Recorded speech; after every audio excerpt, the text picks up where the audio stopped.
ശരിയാണ്, ഞങ്ങള് ഭാര്യമാര് ഞങ്ങളുടെ പിണക്കങ്ങളും വിഷമങ്ങളും അരിശമൊക്കെ നിങ്ങളുടെ അടുത്ത് തീർക്കാറുണ്ട്. പക്ഷെ അതൊരിക്കലും മനഃപൂർവ്വം നിങ്ങളെ വേദനിപ്പിക്കാൻ വേണ്ടിയിട്ടല്ല.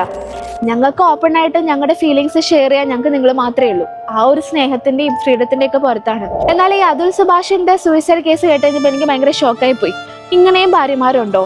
ഭർത്താവിന് ഒരു ATM മെഷീനായിട്ട് മാത്രം കാണുന്ന ഒരു ഭാര്യ, ഭർത്താവിന്റെ സാലറി മുഴുവനും ഭാര്യയ്ക്കും ഭാര്യ വീട്ടുകാർക്കും വേണ്ടി മാത്രം ചെലവാക്കണം. അത് പറ്റില്ല എന്ന് പറഞ്ഞപ്പോൾ ഉടനെ ഭാര്യ വീട്ടിൽ നിന്ന് ഇറങ്ങി പോകുന്നു, ഡൈവോഴ്സ് ഫയൽ ചെയ്യുന്നു.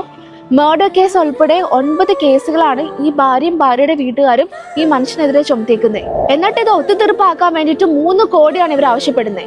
ഇവൻ കേസ് ഒത്തുതീർപ്പാക്കാൻ വേണ്ടിയിട്ട് ഈ ജഡ്ജി 5 ലക്ഷം രൂപയാണ് കൈക്കൂലി ചോദിക്കുന്നത്. നമ്മുടെ സിസ്റ്റത്തിന്റെ ഒരു അവസ്ഥയെ, എന്തിനാ സ്വന്തം കുഞ്ഞിനെ പോലും ഭർത്താവിന്റെ കാശ് കിട്ടാൻ വേണ്ടിയിട്ട് ഒരു ആയുധമായിട്ട് എടുക്കുന്നു. 40,000 രൂപ ഇവർ കൊടുക്കുന്നുണ്ട് മാസം, അത് പോരാ 4 ലക്ഷം രൂപ വേണം.